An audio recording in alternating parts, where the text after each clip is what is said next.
Hello，大家好，我係 Alicia，加拿大政府註冊移民顧問，歡迎大家嚟到我哋每個禮拜嘅 Vancouver Podcast。我拍檔咧就 Nicole Chan，佢係base 喺溫哥華嘅移民律師啦，咁樣。咁呢幾個系列咧，我哋就會喺聯邦法庭一啲係司法覆核嘅 case 嘅。咁就主要兩個目的啦。第一個咧就睇睇聯邦法庭嘅法官點樣演繹而家演繹嘅移民法啦。第二咧就通常係呢啲申請人係俾移民局佢簽咗佢哋嘅申請，然後申請司法覆核嘅。咁當中我哋就學到有啲咩 mistake 啊，佢哋係錯咗啦。咁提高我哋客人一個申請嘅成功率嘅。咁樣呢個唔係呢個 legal advice 啦。咁樣如果你想Nicole 俾 advice 你嘅，我哋好樂意去arrange 嘅咁樣。咁好啦，我俾啲 background 呢個 case 先。咁啦，一對夫婦嘅，一個67歲，一個72歲嘅老人家啦，咁樣。佢哋咧就係喺蘇聯嘅哈薩斯坦出世嘅。咁跟住1991年蘇聯解體咗之後咧，佢哋就移咗民去德國，咁啊做咗德國嘅公民嘅咁樣。咁佢哋有3個仔女啦，同埋呢3個仔女就再生咗嗰啲仔女夠就佢有3個仔女19個孫嘅。咁呢佢嗰啲3個仔女同19個孫咧就係移咗民加拿大噶啦，就做咗加拿大公民嘅。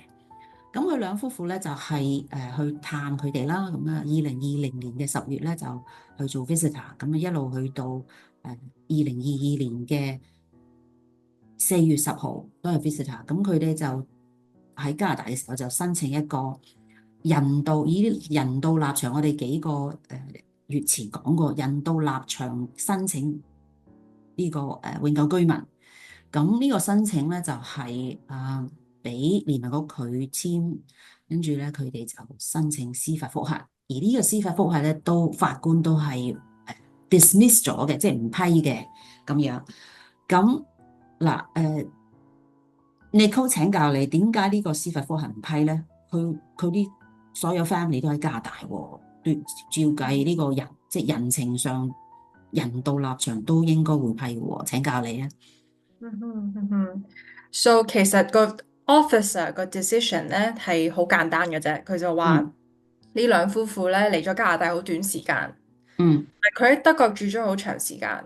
嗯如果佢翻去德國嘅話咧，就冇證據話佢哋翻到去咧係會冇錢承托自己嘅 living standard 啊，係即係唔會突然之間唔識講德文啊，唔識喺德國點樣住啊，即係冇呢啲嗯嘅。佢嗯翻去咧唔會有呢啲咁樣嘅問題嘅咁樣。嗯嗯嗯嗯咁 with respect to 佢喺加拿大啲親戚咧，佢就嗯話係佢全部啲小朋友同埋孫都係住喺加拿大。咁但嗯係如果你講孫嚟講咧，就嗯冇證據話嗰啲孫會特別受影響咯。如果佢哋嘅grandparents 要離開嘅話，係嗯咁就係咯。佢就話你可以由德國搭飛機去加拿大探你啲小朋友同孫啦，咁樣。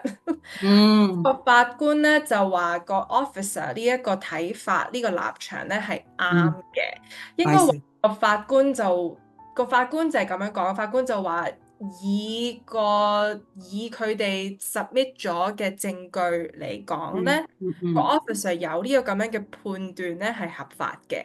即係嗯即係話，如果你想要一個唔同嘅 decision 嘅話，你就唔該 submit 多啲證據或者啲唔同嘅證據啦，咁樣。嗯，係即現有嘅證據就 officer 嘅決定係合情合法合理啦。